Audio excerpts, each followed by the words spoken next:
श्री तीर्थंकर चरित्र video number 20।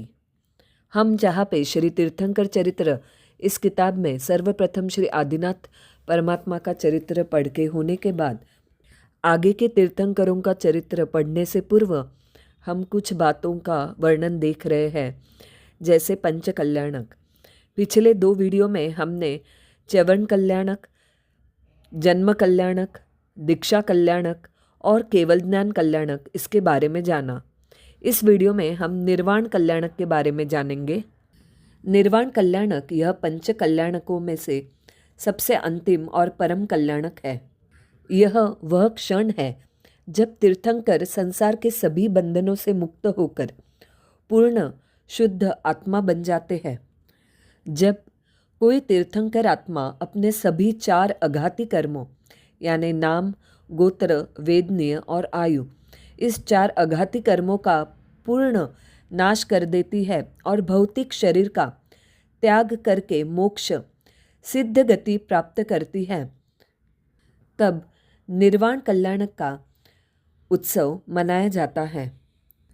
जब तीर्थंकरों के शरीर से आत्महंस उड़कर मोक्ष में चला जाता है, तब इंद्रादि देव शरीर का संस्कार करने के लिए आते हैं। अभियौगिक देव नंदन वन में से गोशीर्ष चंदन के काष्ठ लाकर पूर्व दिशा में एक गोलाकार चिता रचते हैं। अन्य देवता क्षीर समुद्र का जल लाते हैं। इससे इंद्र भगवान के शरीर को स्नान कराता है, गोशीर्ष चंदन का लेप करता है, हंस लक्षण वाले श्वेत देवदुष्य वस्त्र से शरीर को आच्छादन करता है और मणियों के आभूषणों से उसे विभूषित करता है। दूसरे देवता भी इंद्र की भांति ही शरीर को स्नानादि कराते हैं। फिर एक रत्न की शिबिका तैयार करते हैं। इंद्र शरीर को उठाकर शिबिका में रखता है, इंद्र ही उसको उठाता है। शिबिका के आगे आगे कई देवता धूप दानियाँ लेकर चलते हैं। कई शिबिका पर पुष्प उछालते हैं, कई उन पुष्पों को उठाते हैं, कई आगे देवदुष्य वस्त्रों के तोरण बनाते हैं, कई यक्ष करदम का यानी केशर कुंकु का छिड़काव करते हैं, कई गोफन से फेंके हुए पत्थर की तरह शिबिका के आगे लौटते हैं और कई रुदन करते हुए पीछे पीछे आते हैं। इस तरह शिबिका चिता के पास पहुंचती है। इंद्र प्रभु के शरीर को चिता में रखता है। अग्नि कुमार देवता चिता में अग्नि लगाता है। वायु कुमार देवता वायु चलाता है। इससे चारों तरफ अग्नि फैलकर जलने लगती है। चिता में देवता बहुत सा कपूर और घड़े भर भर के घी डालते हैं। जब अस्थि के सिवा सब धातु नष्ट हो जाती है, तब मेघ कुमार क्षीर समुद्र का जल बरसाकर चिता ठंडी करता है। फिर सौधर्मेंद्र ऊपर की दाहिनी दाढ़ लेता है, चमरेंद्र नीचे की दाहिनी दाढ़ लेता है, ईशानेंद्र ऊपर की बाई दाढ़ ग्रहण करता है और बलिंद्र नीचे की बाई दाढ़ लेता है। अन्यान्य देव भी अस्थियाँ लेते हैं।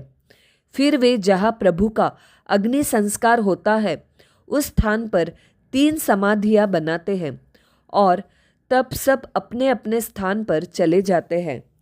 ये निर्वाण कल्याणक का वर्णन है। इस तरह हमने पंच कल्याणकों का वर्णन पूर्ण किया।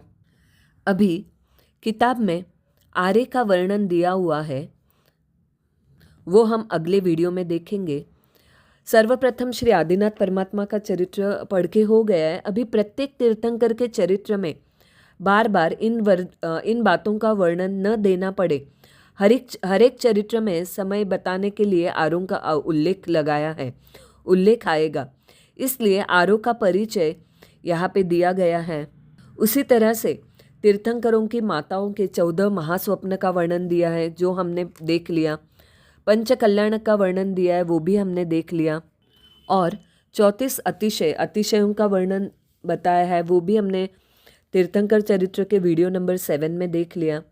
तो अभी सिर्फ आर्य का वर्णन है, वो हम अगले वीडियो में देखेंगे। उसके बाद हम आगे के तीर्थंकरों के चरित्र पढ़ेंगे।